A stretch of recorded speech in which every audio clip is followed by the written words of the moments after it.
Emprende y cambia el mundo. Es un programa de Ashoka y Habla Centro que difunde soluciones innovadoras a problemas sociales. Ashoka es una asociación global de líderes emprendedores, personas con iniciativas para cambiar y atender los problemas sociales más urgentes. Conoce la historia detrás de cada idea, los testimonios y descubre que tú también puedes ser un agente de cambio. Emprende y cambia el mundo. Porque tú puedes cambiar el mundo. Sé un agente de cambio. Bienvenido.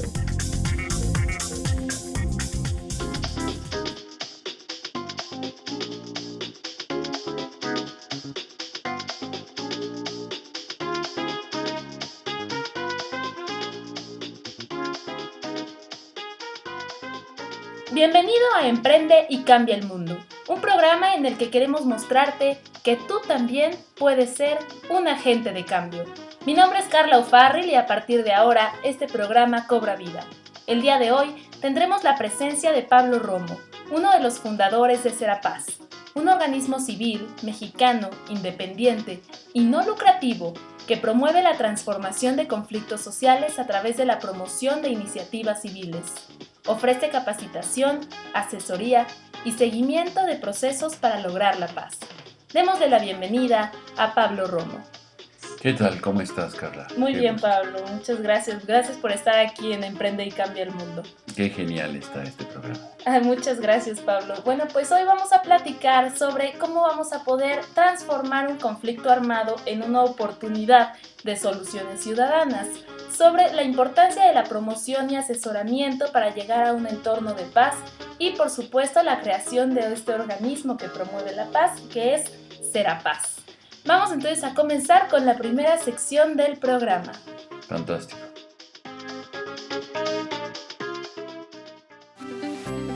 Nacimiento del proyecto.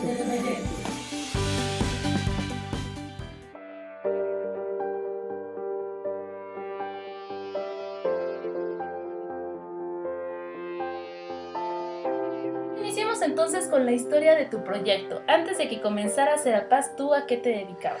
Yo estaba trabajando en el Centro de Derechos Humanos Fray Bartolomé de las Casas. Mi trayectoria en el fondo ha sido siempre de cuestiones de derechos humanos y en ese momento sale la urgencia, surge la necesidad de trabajar en cuestiones de la construcción de la paz por el levantamiento armado zapatista. Estamos hablando de 1994, el levantamiento zapatista nos toma en una situación en donde somos parte de un equipo grande de la diócesis de San Cristóbal con don Samuel Ruiz, que está trabajando como obispo en San Cristóbal, y somos parte del team, del equipo más cercano de don Samuel. Yo como director del centro en ese momento de derechos humanos, nos toca pues ir documentando los primeros acontecimientos de la guerra en México. Es una guerra olvidada, una guerra no reconocida, pero que fundamentalmente genera una situación de gran crisis y al mismo tiempo de una oportunidad. Es ahí cuando surge la necesidad y la vocación de trabajar por la paz.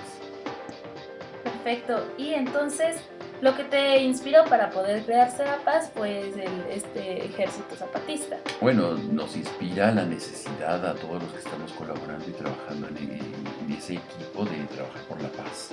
No era la idea de estrictamente generar Serapaz.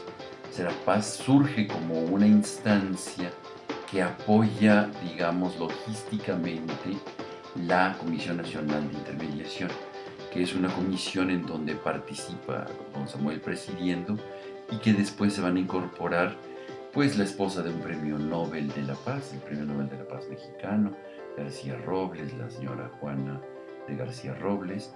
Están personalidades, poetas, es un pequeño grupo de personalidades que van a ir con un peso político y de reconocimiento y de integridad absoluta, y que van a ser parte de esta mediación entre el gobierno federal y el EZLN.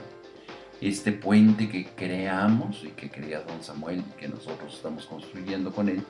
De ahí vamos a aprender todo el significado de la construcción de la paz, todo lo que va a significar para nosotros el decir no a la guerra, el parar dos ejércitos que se están bombardeando, que se están atacando, que están tomando posiciones, y decir no a la guerra, sí a la paz, sí es necesario, es indispensable detener la muerte de la gente y busquemos un camino de diálogo.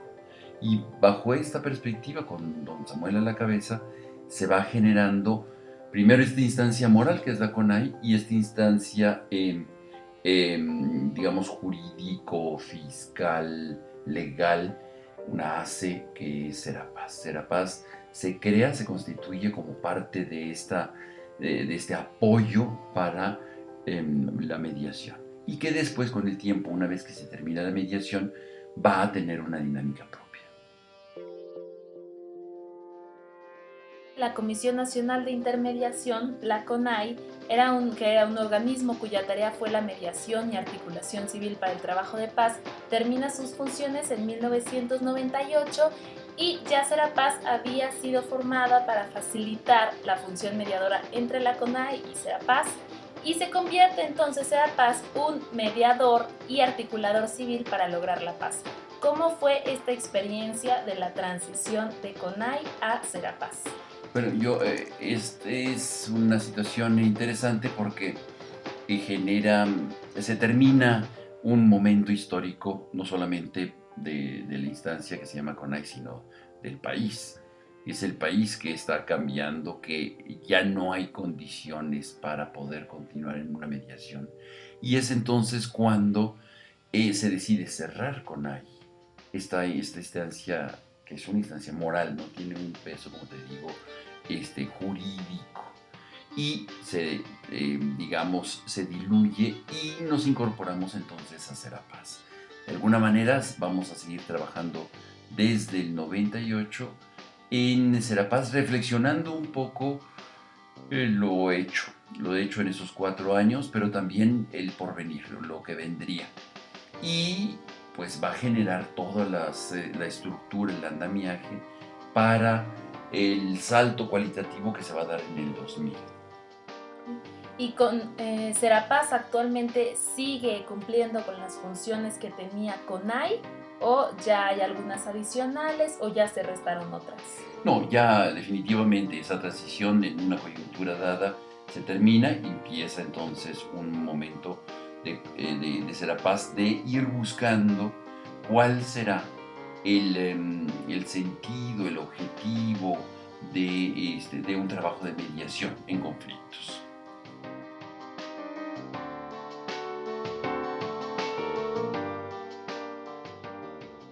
¿Cuál es el principal objetivo entonces de Serapaz? Serapaz entonces se va a plantear, después de esta transición histórica, se va a plantear el trabajar en situaciones de conflictos. Primero, en un primer momento, es la recuperación histórica de la memoria, es decir, tratar de recuperar las lecciones aprendidas de la primera parte de nuestra existencia en este acercamiento al trabajo por la paz. Es decir, vamos a empezar nosotros a recuperar toda la documentación que elaboramos en esos intensísimos 4, 5, 6 años de trabajo, que fueron muy, muy intensos. Yo desde un pie en la mediación, un pie en el trabajo de derechos humanos, un pie en la asesoría y un pie en la representación internacional y nacional para las cuestiones del trabajo de paz. Y recuperamos todo esto. Se hizo un documento muy importante que es poco conocido todavía en el país. Quizá dentro de unos años va a ser mucho más recurrido para buscarlo. Es un documento con miles más bien es un disco con miles de documentos, tanto del gobierno federal, de los zapatistas, de nosotros como mediación, del contexto en el que se da la generación de paz, de situaciones de defensa de derechos humanos, etcétera, y análisis alrededor. Entonces es un documento muy importante que se va a concluir a principios del 2000-2001. En tanto se sigue acompañando el proceso de paz, buscando generar iniciativas que vayan siendo cumplidas de alguna manera para que políticas públicas, lo que se llama la ley de COCOPA, que surgen de los acuerdos de San Andrés. Que finalmente se hace algo, hay que reconocer que se hace algo, pero ciertamente le falta mucho. Hay un gran gap, un gran salto, una gran falta de procedimiento y de contenido dentro de esta nueva ley que surge en el 2000. Estoy hablando de hace 13 años. Evidentemente las cosas han evolucionado mucho, tanto a nivel legislativo, los estándares internacionales, y bueno, ya ahorita ya está desvencijada esa propuesta, pero digamos en ese momento era una propuesta muy inteligente, muy avanzada, muy serena, y que no se recupera del todo por los intereses que en ese momento se dan en la transición democrática con Fox. Y nosotros en Serapaz empezamos a reflexionar cómo vamos a intervenir en el futuro. Yo tengo un tiempo fuera, me voy a Europa un tiempo, estoy prácticamente 4 años viajando mucho por el mundo y viviendo en Europa. Y cuando regreso en el 2000, ya me incorporo ya con más, hincándole más el diente, desde Chiapas primero, 2 años, y después en Ciudad de México, a partir, digamos, del 2004-2005. Ahí es donde ya empiezo más de tiempo completo a dedicarme, por más que había un salto en donde me permitió también recuperar experiencias en otras partes, por ejemplo en Ginebra. El trabajo en Naciones Unidas fue muy importante y estar trabajando pues en la Comisión y en la Subcomisión de Derechos Humanos muy intensamente. Me ayudó también a tener una perspectiva internacional muy rica, recuperar experiencias de transición y transformación de conflictos en otras partes, desde Ruanda, Sudáfrica, y comisiones de la verdad como pueden ser las de Argentina, las de Perú, las de mismo Centroamérica que hay varias. Cuando empezaste entonces ya con Serapaz, ¿con qué limitaciones te topaste? En esta segunda etapa eran de carácter económico, había una gran dificultad para conseguir recursos y estábamos creciendo. Había ya una definición muy clara de lo que queríamos en esta nueva etapa después de recuperación de la memoria y de participación en diferentes articulaciones sociales. Ya había muchísima mayor claridad en cuanto al qué hacer. El problema era, por una parte, los recursos y por la otra parte era cómo crecer adecuadamente. Ok. ¿Y cómo fue que la superaste? ¿Cómo la solucionaste? Yo acudo a Ashoka. En ese momento es un momento en el que yo acudo a Ashoka. Tarda mucho mi proceso de selección y finalmente me paso todo el procedimiento, el largo procedimiento. Hay una transición también en Ashoka importante en esos años y ya es cuando entra también Armando, ¿no? Y ahí presento uno de los proyectos que tenemos en Serapaz, que son varios, ¿no? En ese momento teníamos nosotros la necesidad de diagnosticar la situación de la conflictividad social en México. ¿Por dónde está la conflictividad? Eso nos ayudó mucho. Eso nos ayudó mucho a entender, ya me estoy adelantando, pero a entender un poco el panorama de la conflictividad. Estoy hablando del 2006, 2007, 2008, 2009. Años muy complejos. Después justamente de la toma de posesión de Calderón, digamos, era un tiempo realmente muy complicado. La guerra de Calderón crecía, se multiplicaban las situaciones de grandísimas tensiones en muchas partes, los muertos, los desaparecidos, etc. Y entonces el Observatorio de la Conflictividad, que es a donde yo me aboco más en educación y formación en transformación positiva de conflictos, eso nos va a ayudar a ver el panorama del país y por dónde abordar los conflictos, cómo abordar los conflictos. Mientras tanto, en otra rama se va a ir consolidando la Escuela de Paz, que es muy importante. Yo no la llevo, pero es parte también de Serapaz. Y por otra parte, en la intervención directa de la conflictividad social. de una manera multiplicándose los conflictos e interviniendo nosotros en ello. Cada vez somos más conocidos, ya desde 2006, desde antes ya evidentemente, pero ya hay una expertise que se adquiere. La gran dificultad eran los recursos y cómo crecer adecuadamente. Que lo vamos superando, bueno, yo obtengo entonces en ese momento la beca Ashoka, que me permite un poco de estabilidad económica y de concentrar. Porque el riesgo en ese momento para mí era tomar una decisión de dispersión, dado que Serapaz no daba en ese momento las posibilidades, las condiciones económicas. Entonces tendría que optar por otras cosas, desde consultorías, clases, qué sé yo, ¿no? Y entonces me hubiera dispersado, me hubiera ido, hubiera dejado un cachito de mi tiempo en Serapaz y no hubiera concentrado esos años que fueron, digamos, del 2006 hasta el 2012, que son 6 años muy intensos de actividad y de crecimiento muy fuerte.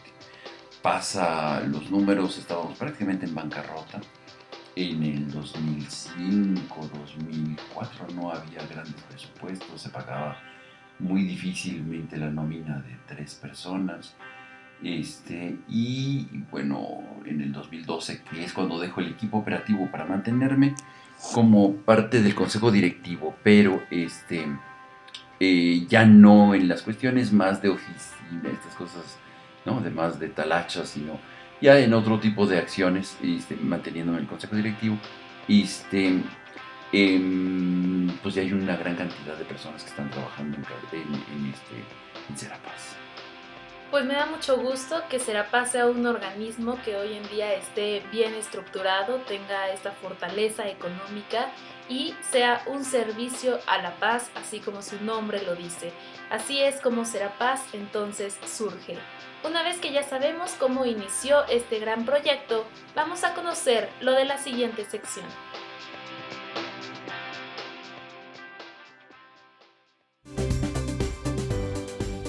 ¿Qué hace esta organización?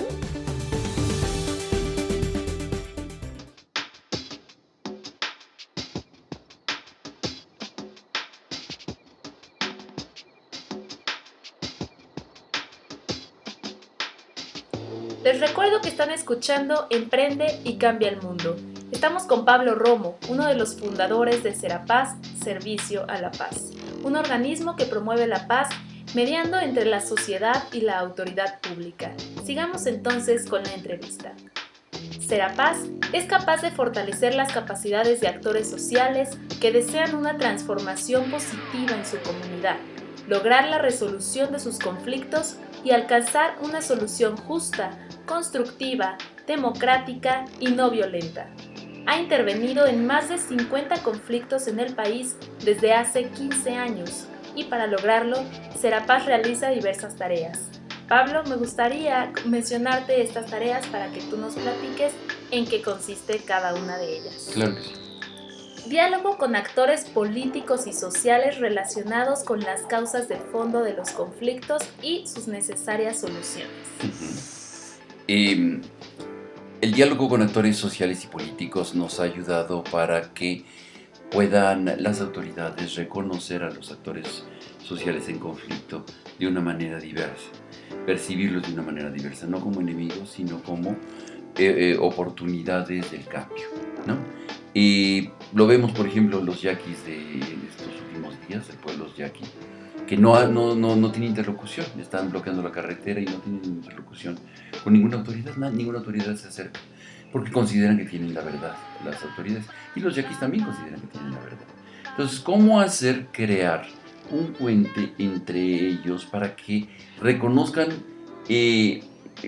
la necesidad, la urgente necesidad, porque están generando una situación muy complicada, dado la situación del agua también ahí, cómo generar un puente de diálogo, un puente en donde haya acuerdos y donde se acaten resoluciones de la corte, etcétera. ¿Cómo hacerlo cuando las autoridades no quieren reconocer al otro como interlocutor? Simplemente lo ignoran, no los veo ni los oigo, ya decía por ahí algún presidente en el pasado, ¿no? Y es exactamente lo mismo. Este es el gran problema. Muchas veces las autoridades no saben cómo abordar los temas de de la conflictividad. Consideran que son revoltosos, violentos o que políticamente están vulnerando su autoridad. Y en un Estado democrático a veces la gente tiene que llegar a extremos muy extraños para poder ser escuchado por sus autoridades, en lugar de tener la comunicación mucho más cercana. Nosotros generamos estos diálogos, estos puentes, estos acercamientos. El número 2, la promoción de iniciativas de diálogo incluyente. Exacto, en este sentido nosotros buscamos cómo incorporar a los actores sociales que están en situación de tensión o de conflicto, buscando soluciones de sus conflictos, sea el que sea. Cuando uno está en una situación violenta, conflictiva, a veces uno no tiene capacidad para ver más allá de su propio campo, ¿no? Y sea uno autoridad o sea uno un actor civil.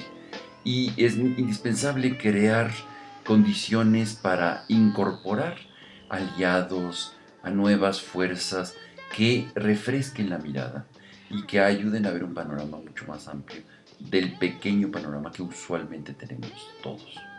Esta es la dinámica de la inclusión de otros actores en la dinámica de la transformación del conflicto. El acercamiento y el impulso de dinámicas y la participación.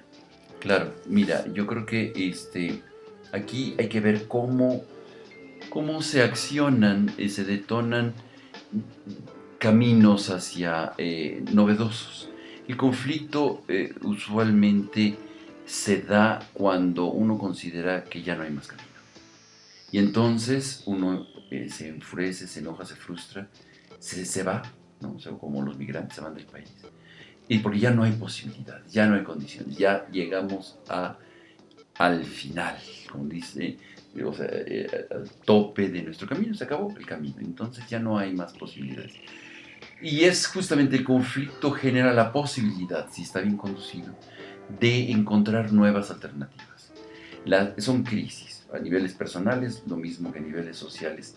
Los conflictos son crisis que con inteligencia, capacidad y herramientas adecuadas se puede dar un salto cualitativo del camino donde estás a una situación diferente. Esto es lo que nosotros ayudamos a meter dentro del conflicto herramientas, microscopios, telescopios, lentes, que puedan ver, para que los actores puedan ver que están en conflicto, puedan ver con una manera diferente las cosas.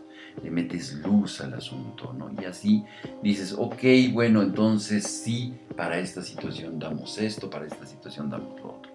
Y es cuando se dan los saltos. Es posible. Lo hemos visto con mucha frecuencia. Por último, tenemos el aporte civil para establecer nuevas relaciones sociales.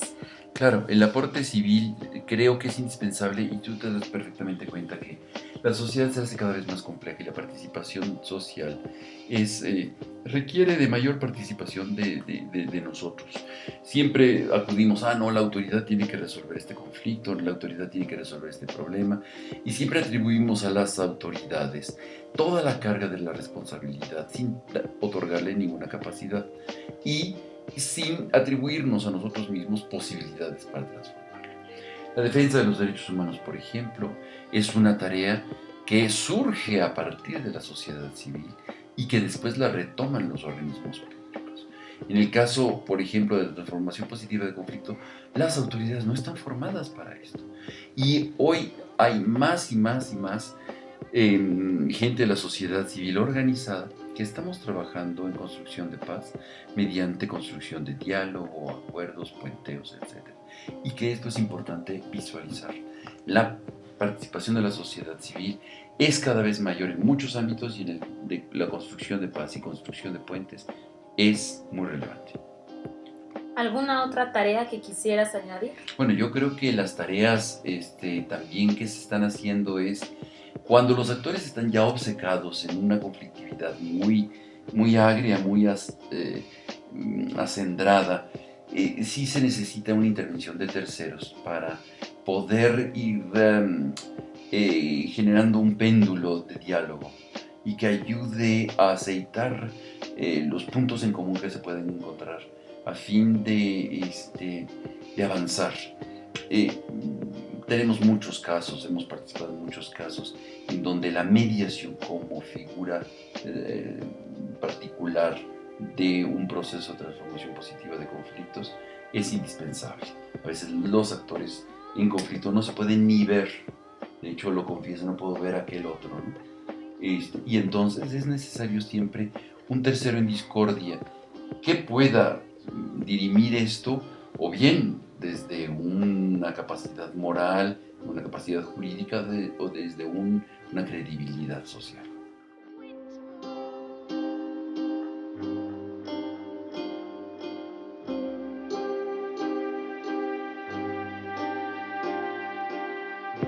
Pues bueno, como ya mencioné anteriormente, Serapaz ha intervenido en más de 50 problemas, muchos de ellos de gran importancia para la historia de México.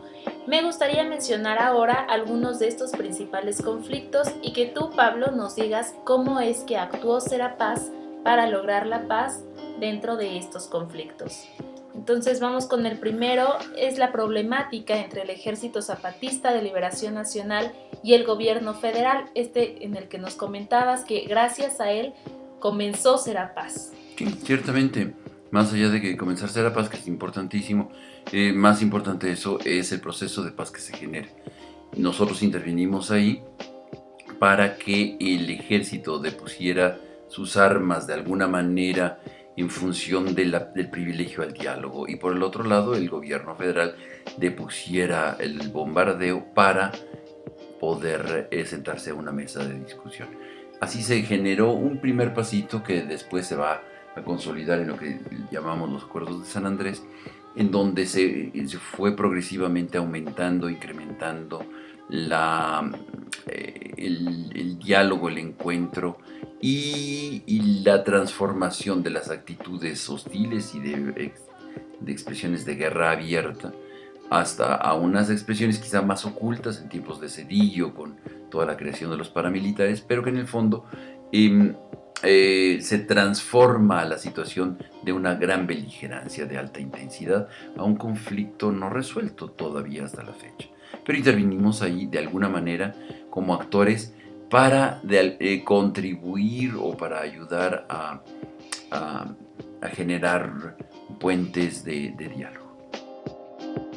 El conflicto número 2, la comisión de coadyuvanza entre la APO y el Magisterio y el Gobierno Federal en Oaxaca en el año de 2006. Ahí participan colegas de Serapaz en los que de alguna manera van llevando los encuentros de los diferentes actores en la complejidad de Oaxaca a no llegar a los extremos que en un momento dado se llegaron como consecuencia de las urgencias de los tiempos. Hay actores que apostaron a los tiempos de la transición del presidente presidencial y otros actores que apostaron a la fuerza. El gobierno federal, particularmente Abascal, ¿no? En ese momento. Entonces el secretario de Gobernación en ese momento apuesta, pero ya hay un fracaso y ahí aprendemos muchas cosas. Definitivamente no fue todo, no es todo transformar conflictos y salir airosos. En esta situación, la represión ganó por encima del diálogo que ya habíamos de alguna manera empujado y que los actores mismos habían construido. Y que se desemboca en una brutal represión que recordarás muy bien que fue allá del 25 de noviembre del 2006, ¿no? En donde el gobierno de Fox en ese momento, y con Abascal, el secretario de Gobernación, deciden mandar a la policía y meter a la cárcel a decenas de personas, hubo muchos muertos, en fin, hay una situación de grandísima deuda hasta la fecha en ese sentido por esa decisión de brutalidad y de violencia. Y que vale la pena señalar que se da porque no se quiere aceptar el compromiso de cambiar y de caminar en un proceso de diálogo.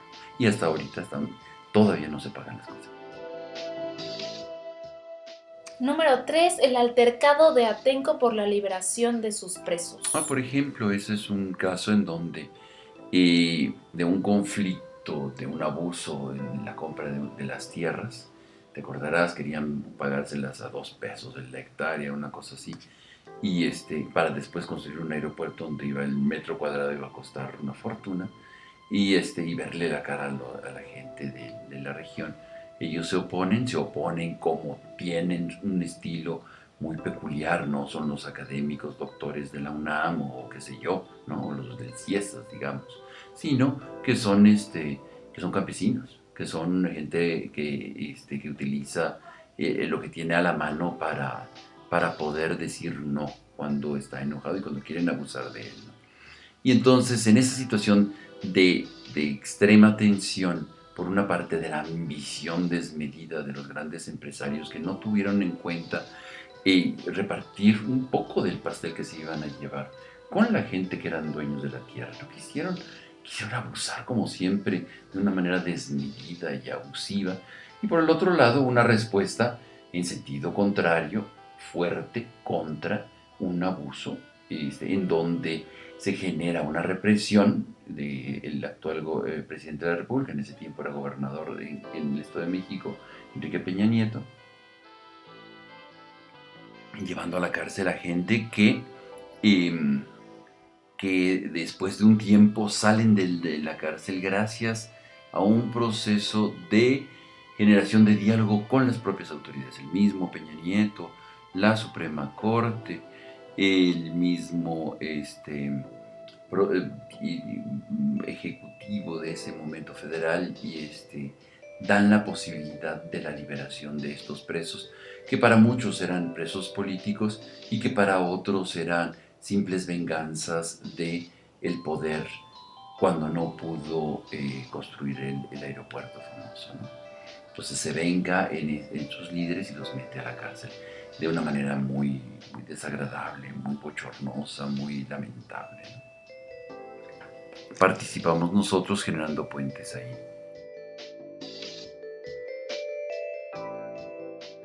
Por último, Pablo, tenemos la mediación del conflicto de la UASM, la toma de rectoría de la UNAM y el conflicto magisterial en Guerrero. Son los dos últimos que hemos tenido. Yo participé muy directamente en el de la UNAM.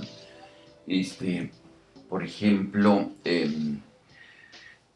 ahí era muy interesante y muy difícil, en una situación muy compleja, un grupo de estudiantes que consideraban tener una serie de reivindicaciones y demandas legítimas, y por otro lado la rectoría, en la que no podía, se sentía un poco atada por las cuestiones de la autonomía, la historia misma de 14 años después de la entrada de la policía, que generó un movimiento estudiantil muy fuerte. Entonces encontramos estos estudiantes, por un lado, las autoridades, quienes nos piden a ambas partes participar en una especie de puenteo y de construcción de un acuerdo mínimo para que salieran los jóvenes de rectoría. Lo logramos en muy poco tiempo, gracias a la buena disposición también tanto de los chicos como de las autoridades, y quizá creo que fue una acción silenciosa, sigilosa, que después se dio a conocer, pero en esos momentos había que mantener un poco la discreción para poder estar dialogando con ambas partes, y logramos pues un acuerdo mínimo que en el proceso posterior de cumplimiento hay una falta de voluntad de continuar en este proceso, pero finalmente, y que de alguna manera lo vamos a ver reflejado en los futuros semanas, meses de la vida de la UNAM y de los chicos que están en una tensión en donde se comprende perfectamente que sus conceptos tanto de acción directa y de intervención ante las autoridades sea a veces percibida por un sector de la sociedad como demasiado extremo, demasiado violento, pero que en el fondo ellos viven una violencia constante, permanente, a nivel social, a nivel de sus propias relaciones familiares, etcétera, de grandes tensiones, que se normalizan y las han normalizado al extremo que las expresan como si fuera algo también normal.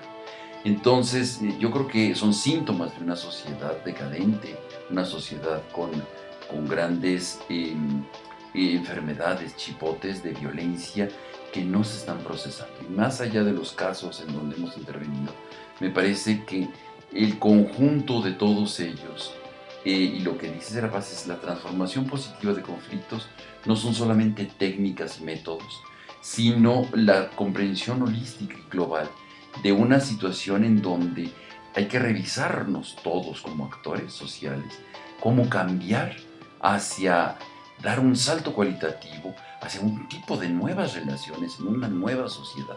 Tenemos que reflexionar mucho en esto. El país tiene muchas heridas de violencia, muchos muertos, muchos desaparecidos, muchos secuestrados, mucha gente que ha partido del país y que no podemos obviar así tan fácilmente, aislando los conflictos fuera de este contexto en el cual están surgiendo. Vamos a ver muchos más conflictos en la medida que las autoridades no tengan capacidad de respuesta, de generación de interlocución con muchos actores, con mayor capacidad de escucha, como lo hace la presidenta de Brasil. Los estoy escuchando y se sienta y dice vamos a reformar, vamos a hacer una reforma política profunda. Si las autoridades no entienden eso, van a continuar. Pero también por otra parte, si nosotros, la sociedad civil, no hacemos acciones cada vez más contundentes de presencia, de creatividad, de creación de nuevos espacios de paz y de transformación de nuestras relaciones, desde las relaciones más sencillas de pareja, de familia, de empresa, de trabajo, hasta las complejas de la sociedad, vamos a continuar generando un caldo de cultivo para la violencia que se aproxima. Ahora, Serapaz, ¿cómo es que interviene en estos conflictos? ¿Serapaz entra al conflicto directamente o es alguno de los actores del conflicto el que busca a Serapaz? Son los actores quienes nos invitan. Normalmente son los actores los que nos invitan. Usualmente la parte más débil es la que nos invita y la parte más fuerte acepta nuestra participación. Si no tenemos la anuencia de una parte y la invitación de otra, no participamos, porque nuestra fuerza es la credibilidad. No tenemos más que credibilidad como oferta. Y si nosotros no somos aceptados por una de las partes, no tiene ningún sentido trabajar porque no hay manera de cómo puentear. Es como si quieres construir un puente y en donde empiezas a construirlo solamente desde un lado, pero no sabes dónde está el horizonte, la isla en el otro lado. Entonces puedes terminar en el mar, ¿no? Construyendo tu puentecito. Entonces no se pueden construir puentes sin la invitación de una parte y sin la anuencia de la otra. Si yo soy este actor social, este actor en conflicto que busca hacer la paz, ¿qué debo hacer? Y acudir a nuestras oficinas y hablar con nosotros directamente, buscarnos, contactarnos.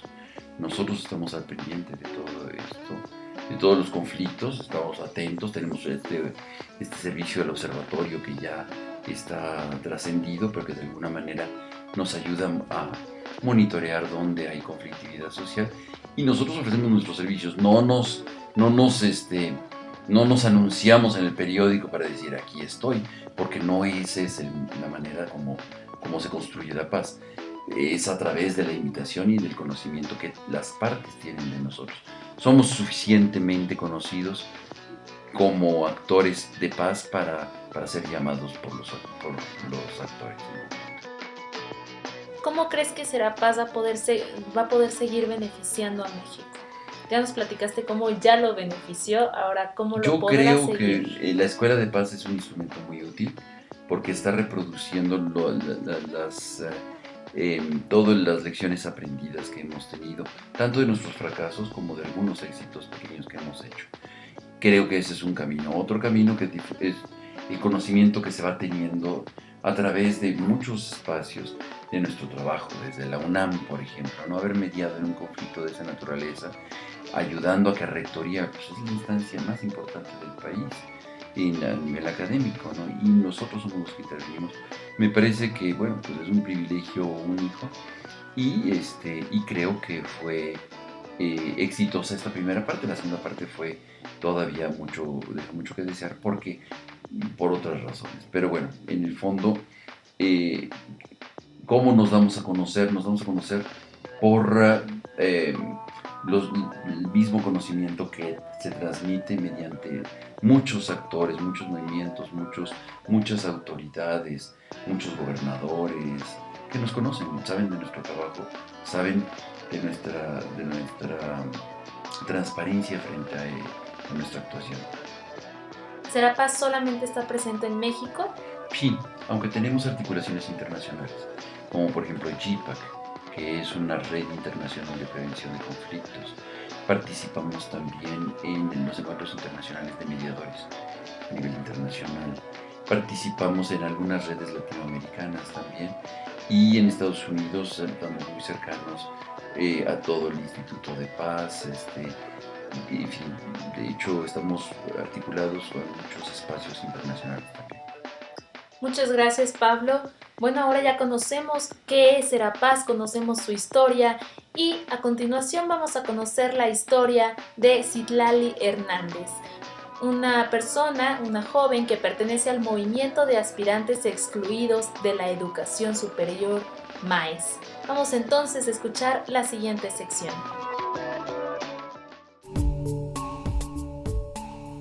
Testimonios.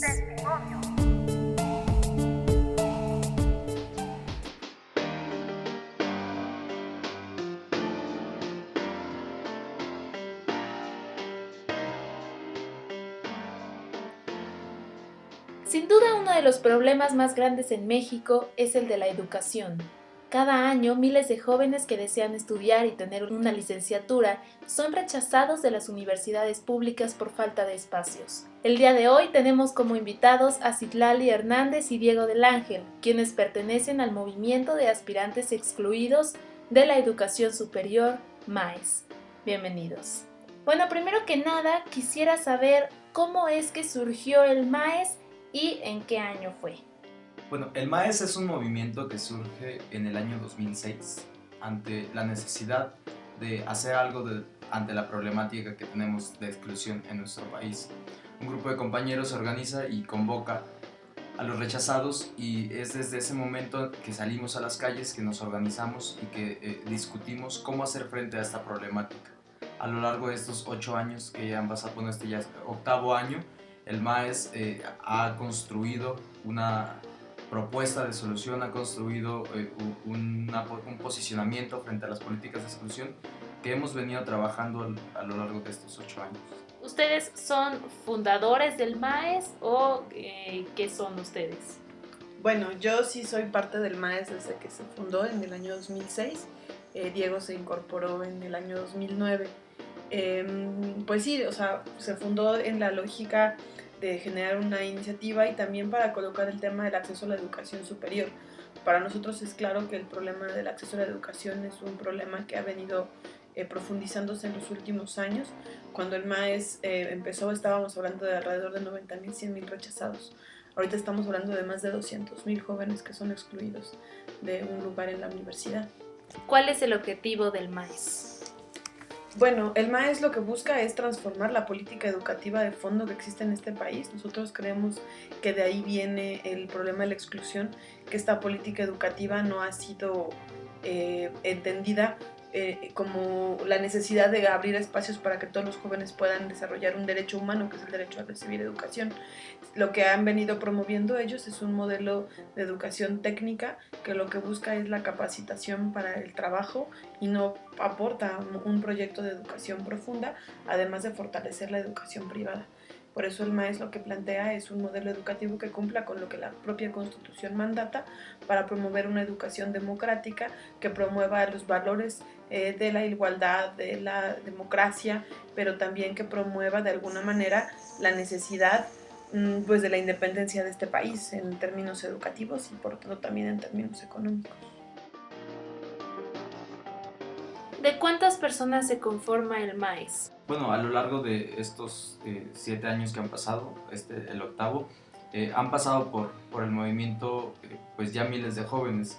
Digamos que en el 2006 eran apenas unos cientos y así cada año conforme fuimos logrando algunos avances en el tema de educación, fueron sumándose más compañeros y año con año hemos sido, en este momento pues ya miles de compañeros que hemos logrado ingresar a las universidades. Estamos hablando de aproximadamente 1,500, 2,000 compañeros que nos hemos organizado cada año, y a este 7º año consecutivo pues la suma pues refleja un poco la lucha que hemos dado en las calles, porque lo cierto es que hemos tenido resultados y eso nos ha favorecido para poder continuar con esta lucha hasta lograr el objetivo, que es cambiar las políticas educativas actuales que existen en nuestro país.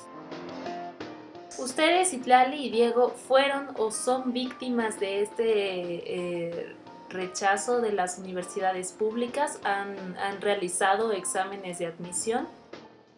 Bueno, yo sí, lo fui en el año 2009, presenté mi examen para la Universidad Nacional en 4 ocasiones y 3 para la Universidad Autónoma Metropolitana. Digamos que lo que nosotros decimos es que no se trata de un problema de falta de capacidades para los aspirantes. Yo, en mi caso, venía con el mejor promedio de mi preparatoria de provincia. Sin embargo, pues el problema de que nos quedemos fuera tantos jóvenes es resultado de la falta de lugares en las universidades. Ante esto, pues yo lo intenté en múltiples ocasiones durante 2 años seguidos y no fue hasta como resultado de la lucha del movimiento que logré ingresar a la universidad. Actualmente ya soy estudiante de la Universidad Nacional en la Facultad de Estudios Superiores Cuautitlán y estoy como dando la lucha desde el MAES, porque creemos que no solo se trata de una lucha en lo personal, sino que tenemos que cambiar las políticas como en lo general. Tenemos que cambiar la política de exclusión, porque pues las generaciones vienen y el problema no se reduce a unos cuantos, sino que cada vez crece más. Sí, yo me incorporé al MAES desde 2006, pero a partir de un curso que impartimos, un curso gratuito que impartimos en la Facultad de Ciencias para los jóvenes que quieren ingresar a la universidad. Yo soy asesora de ese curso y como parte de ese trabajo fue que invitamos a los compañeros a que se organizaran, o nos organizáramos juntos en este movimiento, y así fue como yo me incorporé al MAES. ¿Tú a qué te dedicas, Citlali? Bueno, yo ya terminé la licenciatura en Sociología en la Facultad de Ciencias Políticas y Sociales, y por el momento pues estoy trabajando con los compañeros del MAES y en otros proyectos de trabajo comunitario. Diego, ¿ya terminaste la licenciatura o la estás cursando? Estoy cursando la licenciatura ya en los últimos semestres. Pues como todo estudiante es complicado cursar una carrera universitaria, pero pues hemos avanzado poco a poco. ¿Trabajan en algo? Yo en ocasiones, como para solventar mis gastos de la carrera, pero pues más bien también me dedico a la escuela y un poco pues a continuar con la lucha del movimiento de aspirantes.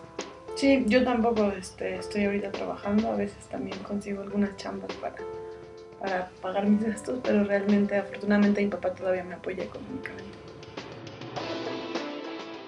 ¿Cuál era la situación del MAES antes de conocer Serapaz? Bueno, nosotros conocemos a Serapaz, yo lo conozco desde hace ya muchos años, desde el año 2003, 2004, que es incluso antes de que surgiera el MAES,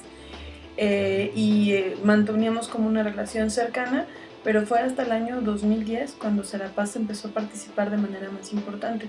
Nosotros teníamos un compañero con quien también tenía una relación muy estrecha con Serapaz, Higinio Muñoz. Él falleció por el mes de marzo, más o menos, 19 de marzo del año 2010, y a partir de ese momento los compañeros de Serapaz nos acompañaron en todo el proceso para formarnos. Higinio ha tenido un papel muy importante en la comisión de diálogo, sobre todo con las autoridades, y en el trabajo de formación de muchos de nosotros. Y cuando él murió, pues la verdad estábamos súper inseguros, no sabíamos qué iba a pasar con nosotros, íbamos a lograr firmar acuerdos, porque además pues, todos éramos casi puros chavos, e Higinio era un compañero pues ya mucho más grande que nosotros, con ya mucho reconocimiento por parte de las autoridades y también entre muchos académicos en la universidad. Entonces teníamos miedo de que al final nos vieran como chavos y ya no nos dieran una respuesta, y Serapaz nos acompañó en todo el proceso de preparación para la negociación, nos apoyaron con talleres, nos apoyaron con su propia presencia en la mesa de negociación fue algo súper importante para nosotros, porque además estábamos muy sensibles emocionalmente en ese momento, estábamos todos muy tristes, así muy tristes, por la muerte de Higinio, y Serapaz fue como, si nosotros como una mamá, ¿no? Que de pronto nos sentimos cobijados, nos sentimos acompañados, sentimos que no estábamos solos, y fueron los primeros en mostrarnos su apoyo y su compañía todo ese año y hasta ahora, ¿no? Nos han apoyado también con la formación desde la Escuela de Paz, los talleres en los que hemos participado. Ya somos 8 compañeros que hemos ido con beca completa a la Escuela de Paz, y eso para nosotros ha sido muy importante porque nos ha permitido dotar de herramientas que fortalecen nuestro trabajo en el movimiento y en la interlocución con otros movimientos sociales. ¿De dónde conoces a Serapaz? Bueno, yo los conocí en el año 2003 cuando participamos en la promotora por la Unidad Nacional contra el Neoliberalismo, y tanto Dolores González como Miguel Álvarez han sido parte, y también don Samuel Ruiz, por supuesto, de una organización que se llama Paz con Democracia, que es una organización donde participan varios intelectuales, sobre todo académicos. Ahí participaba nuestro compañero Higinio Muñoz, y a partir de ahí fue que empezamos a establecer una relación. Pero yo, por ejemplo, los conocí sobre todo en la promotora por la Unidad Nacional contra el Neoliberalismo, en el año 2003, 2004, más o menos, no me acuerdo bien. ¿Cuáles son las acciones en las que les ha ayudado Serapaz? En temas de formación, o sea, el trabajo que hacen desde el sector de educación de Serapaz ha sido muy importante. Por otra parte, el tema, o sea, y ahí en educación me refiero a la formación de muchos de nosotros con términos de herramientas. Todo lo que nos ha aportado la Escuela de Paz ha sido muy importante, pero al mismo tiempo toda la chamba que han hecho de los talleres en específico para el MAES de negociación y el acompañamiento en la mesa de diálogo, que han estado presentes en las propias negociaciones con las autoridades, y eso por supuesto pues ha elevado, o sea, el prestigio y el peso que tiene Serapaz a nivel nacional. Por supuesto que a un movimiento de jóvenes escuincles como nosotros, ¿no? Así como nos ven las autoridades, por supuesto que nos fortalece muchísimo, ¿no? O sea, para ellos nosotros no somos nada, y cuando nos acompañan organizaciones con ese prestigio como el de Serapaz, por supuesto que eso nos fortalece como un actor político en la mesa de negociación. ¿Qué logros ha tenido el movimiento de aspirantes excluidos de la educación superior? Bueno, de entrada hemos logrado posicionar el tema de la educación en la agenda política nacional. Antes los jóvenes que quedábamos fuera de las universidades éramos los burros, los reprobados. En este momento hemos logrado colocarnos como lo que somos, jóvenes sin oportunidades de poder acceder a la educación, tampoco a un empleo, y eso es de manera muy importante. Pero también hemos conseguido sentar a los principales responsables de educación superior de nuestro país, como son la Secretaría de Educación Pública, la UNAM, la UAM, el IPN, la UPN, a discutir el problema de fondo. Desafortunadamente no hemos tenido, no sé si la fuerza suficiente para llegar a lo que nosotros queremos, que es nuestras demandas y un cambio realmente que transforme las políticas educativas. Lo que sí hemos logrado es firmar acuerdos que han permitido que desde el año 2006 miles de compañeros logremos ingresar principalmente a la UNAM, al Politécnico, y desde el año pasado a la UPN. Entonces, en ese sentido somos ya cientos de jóvenes que hemos conseguido ingresar a la universidad, pero insisto, el MAES no lucha solo para que los compañeros que nos movilizamos y que salimos a las calles logren ingresar a la universidad, sino que queremos que todos los jóvenes de nuestro país tengan la oportunidad de acceder a la educación pública gratuita para todos y de alto nivel académico. Yo lo que admiro mucho de este movimiento es que los jóvenes que participan en él no son personas que creen que por hacer un movimiento ya pueden no hacer nada, sino que siguen creando propuestas para que entonces los jóvenes ya puedan estudiar y puedan accesar a esta educación pública. Yo quisiera que ustedes les dijeran a las personas o al gobierno algo que les quisieran comentar sobre este movimiento. Justo algo que hemos aprendido en la Escuela de Paz es la importancia de hablar en positivo y de hacer propuestas ante el terrible escenario en el que estamos. Y en ese sentido el MAES ha buscado construir estas 8 demandas del movimiento, que son parte de una propuesta integral que pretende colocar el tema del acceso a la educación, pero además resolver de fondo una problemática que tienen que enfrentar miles y miles de jóvenes en todo el territorio nacional. Por otro lado, para nosotros, para el gobierno, pues lo que le queremos decir es que sí es necesario y es indispensable que se resuelva el problema de fondo del acceso a la educación superior. Es inadmisible lo que hacen, es inadmisible que pretendan culpar a los jóvenes de una responsabilidad que es exclusivamente de ellos, porque ellos son las autoridades encargadas de dar educación superior y no podemos aceptar que nos digan que no tienen la capacidad para hacerlo. Ese es su trabajo, para eso sirven las instituciones del Estado. Y los derechos humanos son eso, derechos universales que tienen que ser para todos, y el derecho a la educación tiene que ser reconocido en el mismo sentido, ¿no? Entonces, por eso creemos que es urgente que el gobierno se siente en una mesa de negociación, pero sobre todo de diálogo, a discutir con todos los actores involucrados una alternativa que resuelva el problema de fondo, no para 20,000 o para 5,000 jóvenes, sino para resolver el problema de los 200,000 que están siendo rechazados solo en el área metropolitana, el 500,000 en todo el territorio y los 7.8 millones de jóvenes en todo el país que están completamente excluidos de un derecho digno, de un derecho a una educación digna o a un trabajo digno. ¿Qué te gustaría decirle a las personas sobre Serapaz? Bueno, pues para nosotros es bien importante que la gente conozca el trabajo de Serapaz. Nosotros creemos que es de las pocas organizaciones que existen en este país tan comprometidas con las luchas de los pueblos, comprometidos con los pueblos, con las alternativas y con este país, en una perspectiva además de transformación y construcción de paz. Yo creo personalmente que Serapaz es como algo que se abre, ¿no? Como una pequeña lucecita que nos ilumina a todos y que de pronto nos ayuda en momentos de crisis. Sin Serapaz, o sea, la verdad es que quién sabe qué sería de muchas organizaciones y movimientos a los que nos acompañan, porque además lo que significan es la fuerza, ¿no? Ver el compromiso con el que los integrantes de Serapaz, ver y escuchar, ¿no? Todavía a don Samuel Ruiz, por supuesto que son formas donde nos inspiran, pero además nos hacen sentir que no estamos solos. Y eso para nosotros es muy importante porque ha habido momentos en los que la propia represión, el acoso, ¿no?, sistemático nos hace sentir que no vamos a conseguir nada, y saber que existen organizaciones como Serapaz y en particular ellos, por supuesto que siempre nos hace a nosotros sentirnos mucho más fuertes.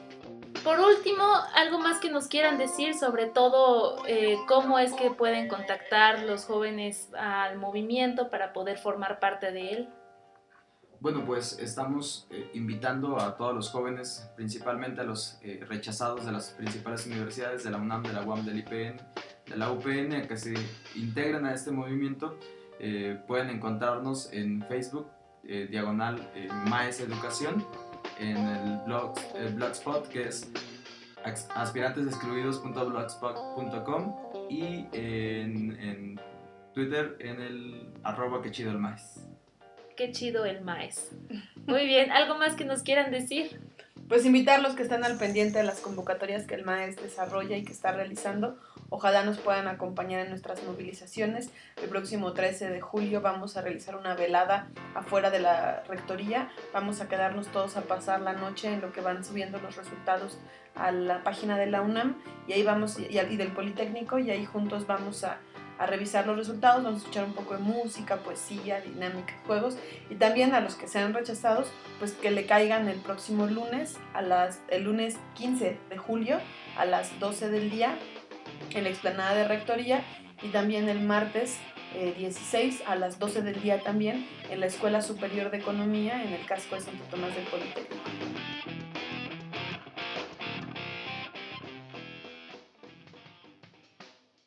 Pablo, ahora que ya escuchamos a Citlali y su testimonio, quisiera saber por qué fue importante para Serapaz apoyar el MAES.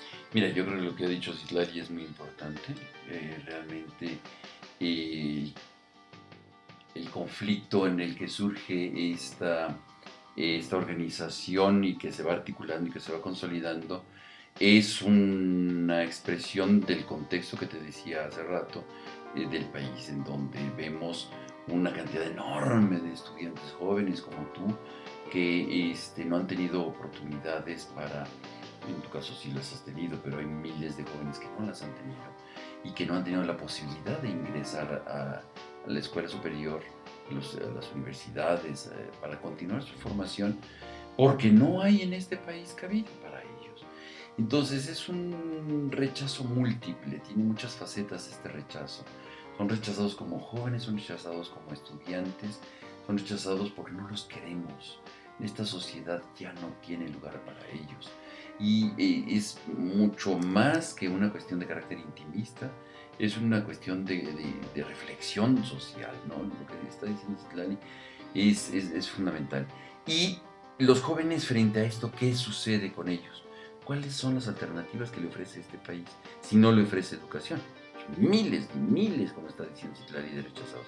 ¿Qué hacemos entonces con estos jóvenes? Pues que se incorporen al ejército, o al ejército del narco, o que se vayan del país. ¿No? Son los grandes problemas que tenemos aquí. Tenemos que crear condiciones adecuadas para transformar esta situación de permanente conflictividad. Ahí hay un punto rojo gravísimo, gravísimo. Y qué bueno que Citlali nos ha dicho lo que nos ha comentado, porque yo creo que los que nos están escuchando se van a sensibilizar frente a esta situación, este rol, esta dinámica de violencia que se viene. En la medida que haya más jóvenes rechazados, habrá mucho más violencia, habrá mucha más conflictividad.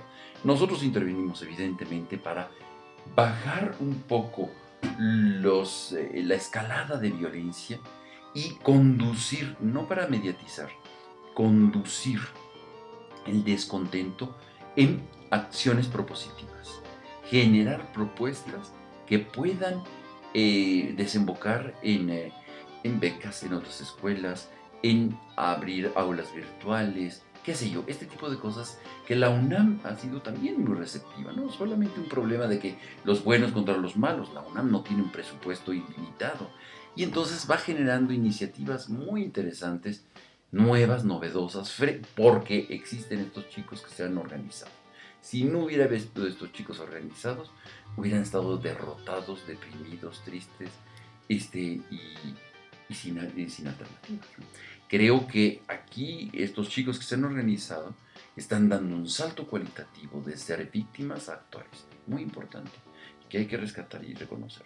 Y por el otro lado, las autoridades educativas tienen que reflexionar más y generar más presupuesto, menos para la guerra, menos para las tanquetas, menos para la corrupción, menos para las casas en San Antonio o en Miami de los grandes políticos y más aulas para los estudiantes, ¿no? ¿Cómo hacerlo? Exigiendo más presupuesto. Y ahí están nuestras acciones, que son de carácter propositivo y de bajar un poco las expresiones de conflictividad, ¿no? Buscando alternativas sensatas.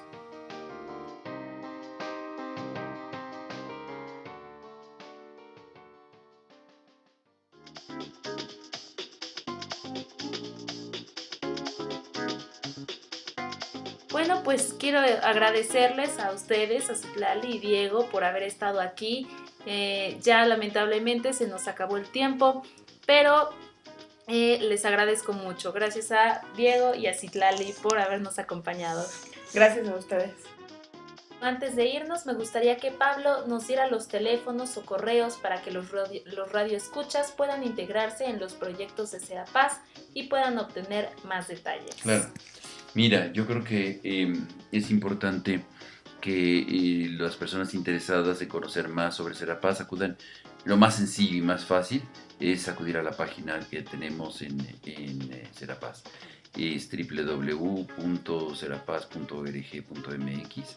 Que vean nuestros programas de televisión que tenemos todos los viernes en la tarde en Rompeviento, que es una organización en donde nosotros estamos saliendo por televisión, en televisión vía internet. Es muy interesante este espacio y hacemos programas todas las semanas sobre diferentes temáticas de conflictividad social y transformación positiva de conflictos. No dejen de vernos ahí en Rompeviento, que es rompeviento.org.mx, algo así, búsquenlo, es Rompeviento, así se llama. Y otro espacio evidentemente son los correos electrónicos, en donde pueden ustedes buscarnos para pedir información, etc.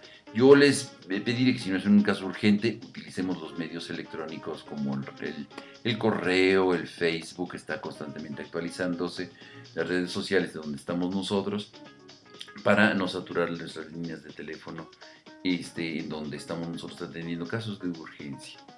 Muchas gracias y ojalá que estemos en comunicación y se animen a ser voluntarios, a participar en las acciones que hacemos de Serapaz, junto con otros organismos de la sociedad civil, en orden a construir la paz. Muchas gracias. Gracias a ti, Pablo, por estar con nosotros y felicidades. Muchísimas gracias. Pues es importante la negociación entre el gobierno y la sociedad civil para que pueda haber más oportunidades para los jóvenes. Sin embargo, nunca hay que darse por vencidos. MAES es un movimiento que busca esta negociación para estos jóvenes, para que ellos se conviertan en personajes activos, que propongan soluciones y no pasivos, para que los niveles de educación vayan en aumento. Escúchenos de nuevo la próxima semana en Emprende y Cambia el Mundo y también en el podcast, el cual podrás escuchar en la página del programa. Si tienes sugerencias para la programación o comentarios, puedes escribirnos en nuestras redes sociales en Facebook, AshokaMX, y Twitter, @ashoka_mx. Mi nombre es Carla O'Farrill. Para Emprende y Cambia el Mundo me despido. Recuerda que tú también puedes cambiar el mundo. Sé un agente de cambio. Hasta la próxima.